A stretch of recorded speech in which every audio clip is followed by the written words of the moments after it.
Putin ने अभी एक बहुत बड़ी गलती कर दी है। वह चाहता था कि दुनिया माने रूसी सेनाओं ने पोक्रोव्स्क को घेर लिया और यूक्रेन अब गिरने वाला है। इस झूठ को साबित करने के लिए उसने प्रेस कॉन्फ्रेंस की और पश्चिमी पत्रकारों को भी बुलाया। असल में वहां कोई विदेशी पत्रकार नहीं आया, लेकिन क्या तुम जानते हो उस पर किसने विश्वास किया? उसके रूसी सैनिकों ने। और यही एक विनाशकारी गलती थी। नेता की जीत की बातें सुनकर रूसी सैनिकों का आत्मविश्वासी काफिला कोहरे में शहर में दाखिल हुआ, लेकिन उन्होंने अपनी तरक्की के बारे में टिकटॉक पर सेल्फी वीडियो पोस्ट करना शुरू कर दिया। और सोचिए कौन देख रहा था? यूक्रेनी ड्रोन फोर्सेस। उन वीडियो के प्रकाशित होने के कुछ ही घंटों के भीतर रूसी काफिले को पूरी तरह से नष्ट कर दिया गया। यह कोई यूक्रेनी प्रचार नहीं है। इसकी पुष्टि गुस्साए रूसी सैन्य प्रचारकों ने भी की है, जो अब अपनी ही तरफ को दोषी ठहरा रहे हैं। पुतिन का घमंड और प्रचार अब मोर्चे पर उसी को नुकसान पहुंचा रहा है जिससे लाशों का ढेर और जला हुआ उपकरण रह गया है। तो 26 अक्टूबर को पुतिन ने प्रेस कॉन्फ्रेंस की, जिसमें वे सैन्य कमांडर की तरह पेश आए, जबकि उन्होंने कभी सेना में सेवा नहीं की या मोर्चे के पास नहीं गए हैं।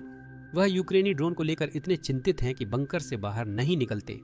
इस प्रेस कॉन्फ्रेंस में उन्होंने कहा कि पोक्रोव्स्क में आत्मसमर्पण करने वाले यूक्रेनी सैनिकों को दया दी जाएगी। अनावश्यक हताहतों को कम करने के लिए मैं आपसे अनुरोध करता हूं, जैसा कि हमने पहले भी किया है, कि आप यूक्रेनी सैनिकों को पकड़ने के लिए सभी व्यापक उपाय करें। कुछ लोग जरूर ऐसा करना चाहते हैं, जैसा आप और मैं जानते हैं। अब यहां तक कि रूसी सैन्य ब्लॉगर्स भी पुतिन की बात से सहमत नहीं थे। ऐसा इसलिए क्योंकि वे जानते हैं कि शहर पहले भी और अब भी घिरा नहीं है। लेकिन पुतिन को दोष देने के बजाय उन्होंने रूसी सैन्य कमान को झूठी जानकारी देने का दोषी ठहराया। यह वही पुरानी रूसी रणनीति है। अच्छा जार पुराने बोए, वे जर को छोड़कर सबको दोष देना चाहते हैं। खैर, विरोध के बावजूद भी पुतिन पीछे नहीं हटे, बल्कि उन्होंने अपने ही झूठ पर और जोर दिया। कुछ घंटों बाद उन्होंने संघर्ष रोकने की घोषणा की ताकि पश्चिमी पत्रकार इलाके की खराब हालत देख सकें। यूक्रेनी सैनिक कितनी मुश्किल में थे? उन्हें बांटने में कोई आपत्ति नहीं है। रिपोर्टर मीडिया प्रतिनिधि, जिनमें अंतर्राष्ट्रीय और यूक्रेनी भी शामिल हैं, को घेराबंदी वाले इलाकों में ले जाया जाए ताकि वे खुद देख सकें कि वहां क्या हो रहा है। वहां क्या स्थिति देख सकते हैं जिसमें घिरे हुए सैनिक हैं। पुतिन का प्रस्ताव 2 हफ्ते से ज्यादा समय से रखा है, लेकिन किसी ने स्वीकार नहीं किया। रूसी सेना ने असल में कई लोगों को ईमेल भेजकर उन्हें आमंत्रित किया, लेकिन सबने मना कर दिया। लेकिन जानते हो किसने उन पर विश्वास किया? पुतिन के अपने सैनिक। जब पुतिन ने खुलेआम जीत की बात की तो रूसी सैनिक बेपरवाह हो गए। उन्होंने टिकटॉक वीडियो पोस्ट करना शुरू कर दिया कि वे मोटरसाइकिल और जीप पर शहर में कैसे प्रवेश कर रहे हैं। देखिए।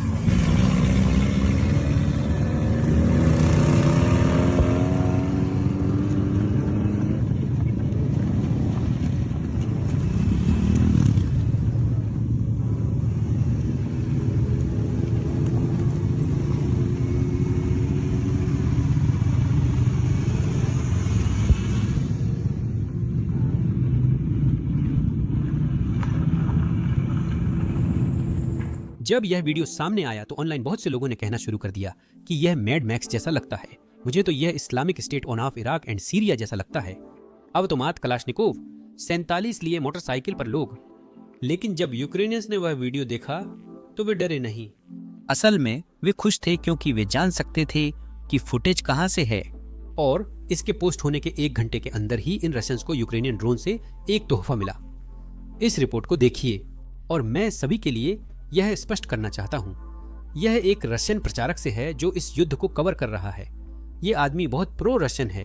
पढ़ने से पहले बता दूं, यह रशियन से ऑटो ट्रांसलेट किया गया है, इसलिए ग्रामर में कुछ गड़बड़ी हो सकती है।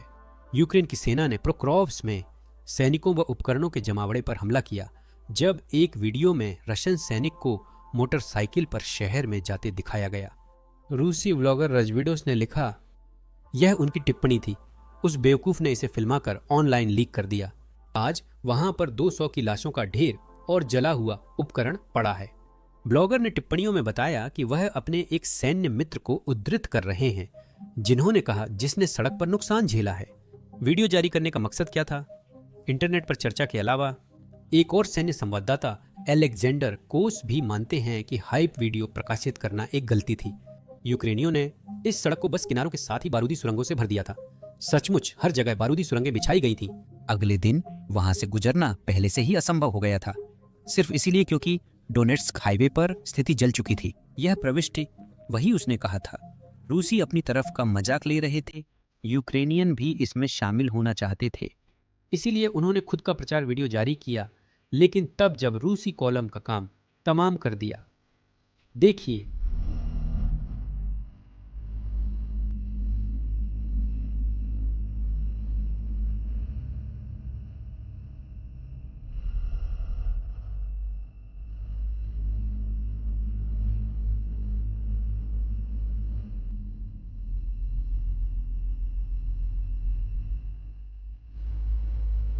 मेरा बड़ा सवाल था कि यूक्रेन ने इसे कैसे जियोलोकेट किया और इतनी जल्दी कैसे किया। तो मैंने पूर्व नेवी सील चक फार को फ़ोन किया, जो वास्तव में सिर्फ 4 हफ्ते पहले यूक्रेनी फ्रंट लाइन पर थे। उन्होंने बताया कि यह कैसे काम करता है। यह कोई राजा नहीं, बस आम बात है। मेरे जैसे लोग नहीं जानते। लेकिन उससे पहले मैं आपको दिखाना चाहता हूं कि फ्रंट लाइन पर रूसी सैनिक सप्लाई के मामले में कितनी बुरी तरह से परेशान हो रहे हैं। अभी हाल ही में एक यूक्रेनी वायुसेना के फाइटर ने शहर में रूसी सप्लाई रूट पर 2 भारी ग्लाइड बम गिराए। खबरों के मुताबिक इस हमले ने हल्के वाहनों की आवाजाही के लिए इस रास्ते को बंद कर दिया।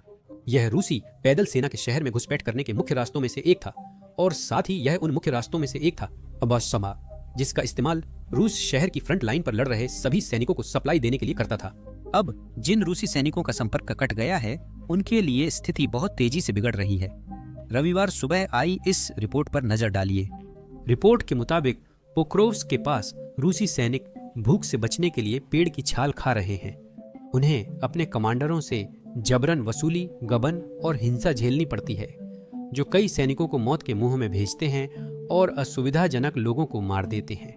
तो आप में से जो नहीं जानते, क्योंकि मुझे भी नहीं पता था, यह छाल असल में पेड़ों की बाहरी परत होती है जिसे कुछ रूसी सैनिक खा रहे हैं।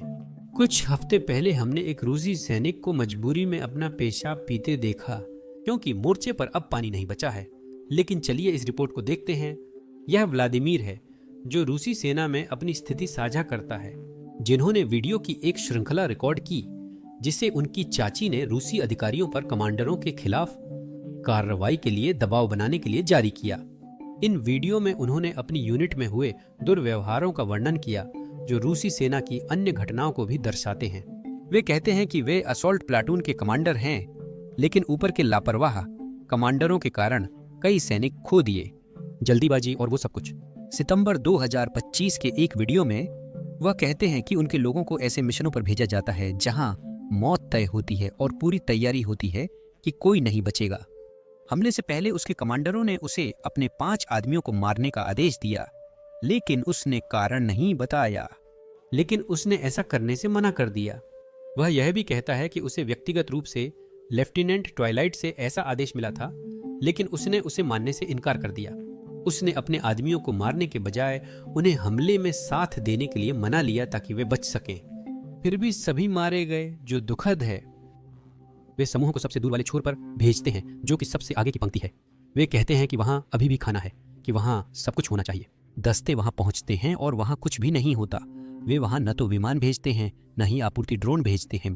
वे कहते हैं कि वे वहां उड़ नहीं सकते, जबकि पड़ोसी इकाइयां कर सकती हैं। फिर वे कोशिश करते हैं कि ये लोग जिंदा न रहें। उन्होंने हमें स्टॉर्म पर भेजा। मैं बच गया। मैं अकेला था। हालांकि वह भी बच गया, लेकिन वह बुरी तरह घायल हो गया था। यह वीडियो करीब 7 मिनट लंबा था। वह कहते हैं कि यह बखमुत से भी ज्यादा डरावना है। ऐसा लगता है जैसे सभी को मरने के लिए भेज दिया गया है। यह पूरी तरह बकवास है। ऐसा लगता है जैसे उन्होंने सभी को शून्य पर ला दिया है। युवक, वे यहाँ एक के बाद एक मर रहे हैं।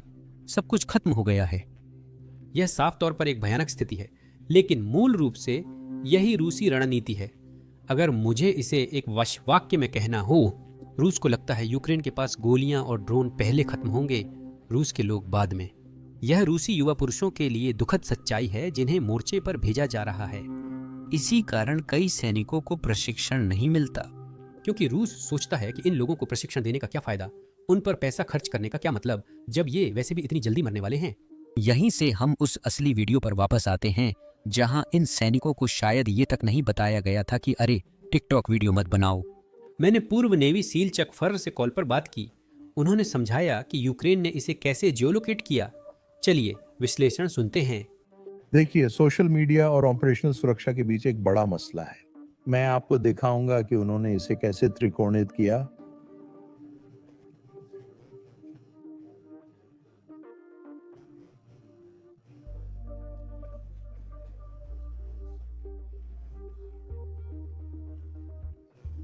और आपको याद रखना होगा कि यूक्रेनी बल पहले इस स्थान पर थे।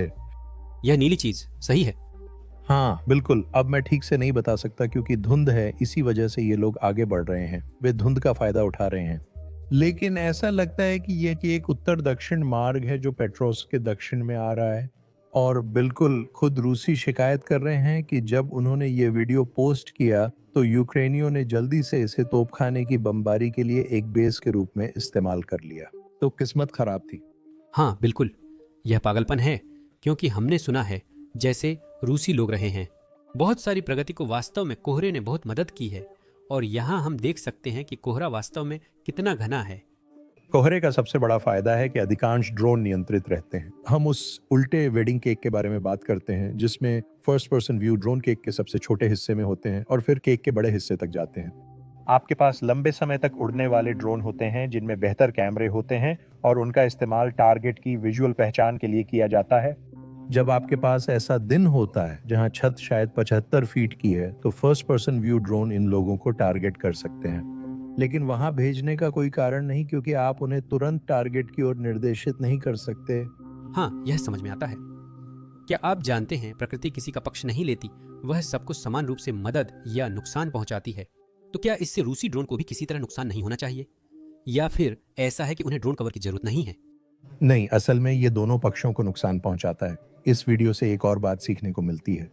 तुम जानते हो, ऐसा लग रहा है जैसे मैड मैक्स पोक्रोव्स्क पर उतर रहा है। लेकिन देखो, वे चोरी की गई नागरिक कारें, चीनी ड्यून बग्गी, ठेले, मोटरसाइकिलें इस्तेमाल कर रहे हैं। यह तरीका युद्ध में सैनिकों को आगे बढ़ाने का नहीं है। रूसी लॉजिस्टिक्स पूरी तरह चरमरा गए हैं। वे गधों का इस्तेमाल कर रहे हैं। जल्द वीडियो आएगा। वास्तव में एक भेड़ का इस्तेमाल करने की कोशिश हो रही है, ये फर्जी है। अच्छी बात है कि रूस ने 5000 से ज्यादा लॉजिस्टिकल वाहन, खासकर बड़े उरल ट्रक खो दिए हैं।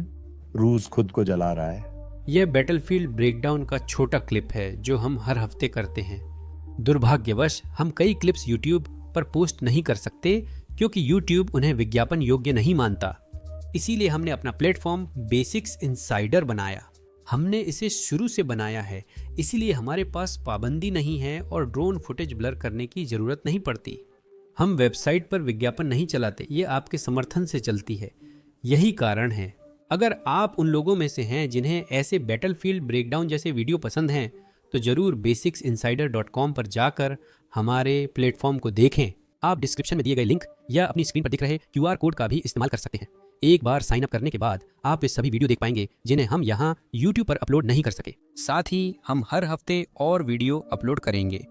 देखकर आप हमारे चैनल लव कवरेज को सपोर्ट करेंगे। धन्यवाद। मैं सैम हूँ और अगले वीडियो में मिलूंगा।